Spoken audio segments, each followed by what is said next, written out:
I was, although I haven't worked with the Jewish genealogical community with building my website, I suppose that's because most of the people on my website were former political prisoners as opposed to deported because they were Jewish. And absolutely, I've worked with local communities, whether that's been local societies or individual families. You know, that's been very much a central part of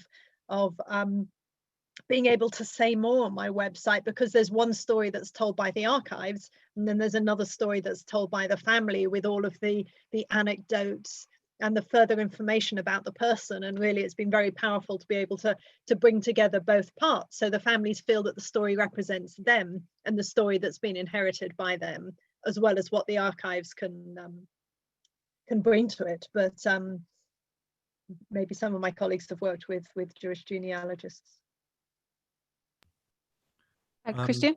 Yeah, I personally, or we at Arolsen Archives, have not worked cooperated with Jewish genealogists, but you might know that we share our we share our digital archives with the so-called copy holding institutions. The Wiener Library is one of them. USHMM, I see Michael Levy here. It's another, and Yad Vashem is also a copy holder of us. And I know that Yad Vashem is present at Jewish genealogists conferences and also makes use of our database and spreads the knowledge there. So there's no formal cooperation, but we offer our services online, and I know that some of our copy holders cooperate with Jewish genealogists. Yeah. Yeah, it's a similar relationship at the Wiener. Obviously, we have a copy of your material as well, Christian, and with events that are related with tracing and family history much more specifically, we usually get speakers from the Jewish Genealogical Society here. But also the relationship, I think, is a lot more kind of porous, you know, like people involved in that community also volunteer to translate the testimonies. There's not really a formal relationship. It's more just kind of mutual involvement in kind of both areas. Thank you. Misko.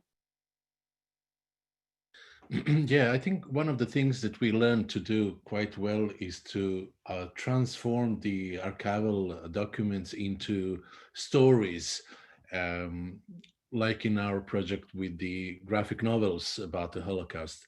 We worked together with the Historical Archives of Belgrade, who developed a database of Jewish victims killed at the concentration camp at Sajmište in Belgrade. And it just crossed my mind. Of course, we used their records to develop dramatized stories about some of these victims. And those are available online as digital graphic novels. And then I was contacted by one person who said, like, this is my, let's say, aunt you wrote a story about.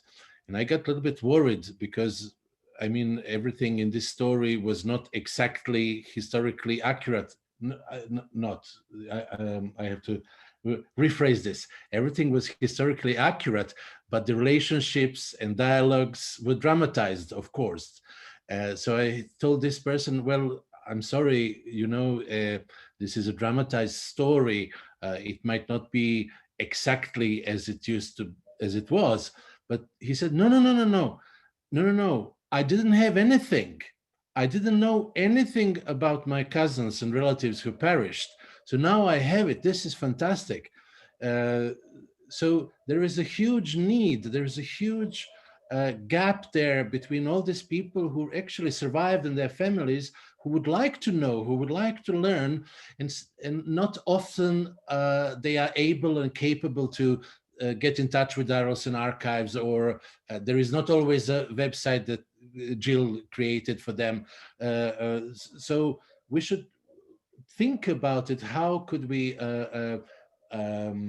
preserve and make more available all these documents to people that are just common people who would like to know what happened to their loved ones? Thanks, Miska. I think this is raising interesting questions or ideas about who the audience is, and that for archives, there's so many different people who might access this material who might not come to an institution. It's quite off-putting, or you don't know the rules, or you don't know where it is, or you don't know that it exists. But when it's online, you can stumble across these things in an element of serendipity. Cara, did you want to add any last thing to that? Well, the ERI project began as a project to support, well, let's say professional research, but increasingly we are called upon to serve more people. The European Commission is very interested in combating anti-Semitism, so we are now thinking hard about how to make our work even more useful, and that means helping people who want to commemorate, or how to present material so that they can find it and not be intimidated. That's indeed exactly sometimes the problem, and that is just a development that we're in now, and we feel it's a good thing to be